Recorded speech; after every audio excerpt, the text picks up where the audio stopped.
Salut les vétérinaires, c'est Jean-Pierre Peters pour Marketing Vétérinaire, erreur numéro 5 déjà.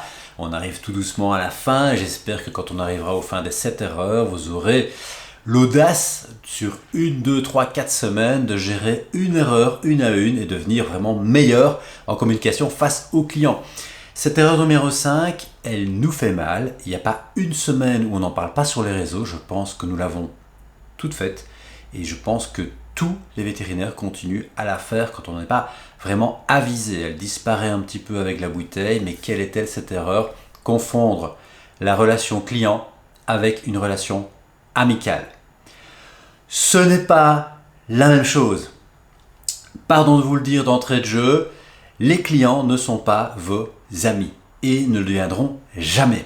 Alors je vais m'expliquer évidemment parce que c'est une confusion des genres que nous, espèces sensibles, empathiques, plus introverties que la moyenne de la population générale, si on en croit cette étude, qui ferait de nous vétérinaires des êtres plus sensibles, plus empathiques, et donc qui nous rend intéressants en consultation, mais également fragiles par rapport à une relation client. Pourquoi ce n'est pas la même chose? Nous avons et nous gérons avec les clients une relation tarifée, ce qui n'est pas le cas de vos amis. En général, je ne téléphone pas à mon ami Laurent, tiens, on irait bien faire un VTT, bah écoute, pour 1000 euros, je viens. Ok, je te paye 1000 euros. Non, ça ne marche pas comme ça.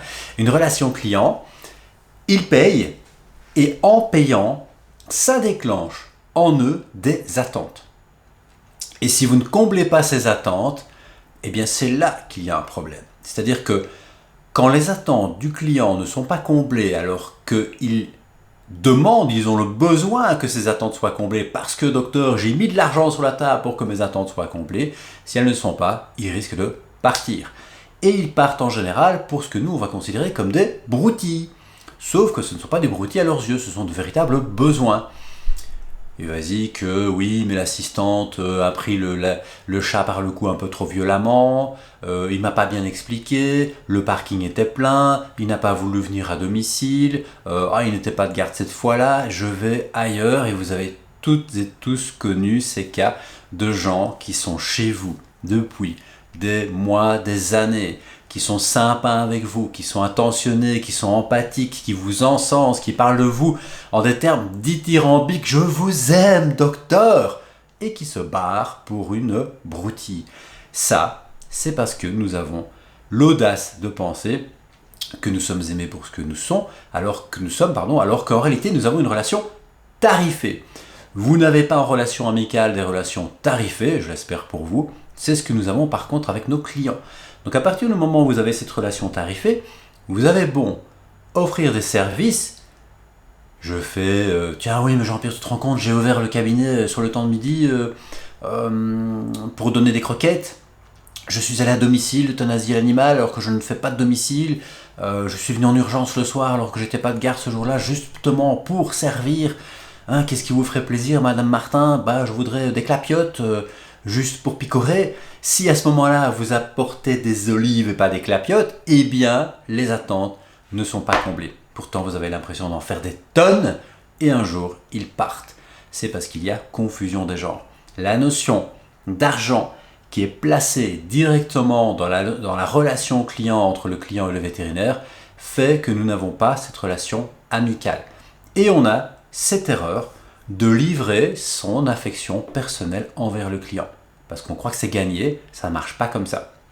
Alors, je n'ai aucun problème à ce que vous soyez attentionné, sympathique, empathique, amoureux de votre client et que vous livriez un petit peu plus que ce que vous devriez livrer, par exemple un petit peu d'affection personnelle envers votre client. Ok.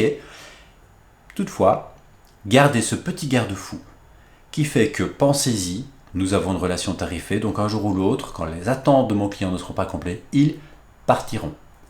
1, c'est normal. 2, c'est inévitable. 3, vous ne pouvez pas combler toutes les relations clients parce que certains restent. La raison pour que certains restent sont parfois des raisons pour que certains partent. Je vous ai questionné il y a des mois de cela pour savoir quelles étaient les raisons pour lesquelles les vétérinaires vous quittent. Et dans les 40 choses qui ont été listées, j'ai trouvé j'ai quitté mon vétérinaire parce qu'il ne m'explique pas assez.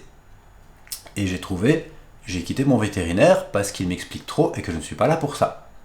Donc vous comprenez que quand il y a des raisons opposées pour rester ou pour partir, c'est impossible de combler les attentes de clients puisque les attentes des uns sont l'inverse des autres.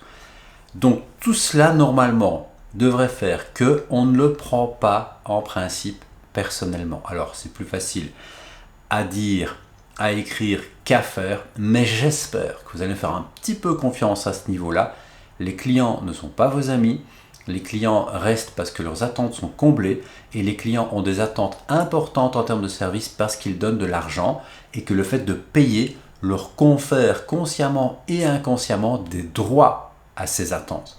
Quand vous avez compris ça, vous ne le prenez pas personnellement quand ils partent. Ça, c'est la clé.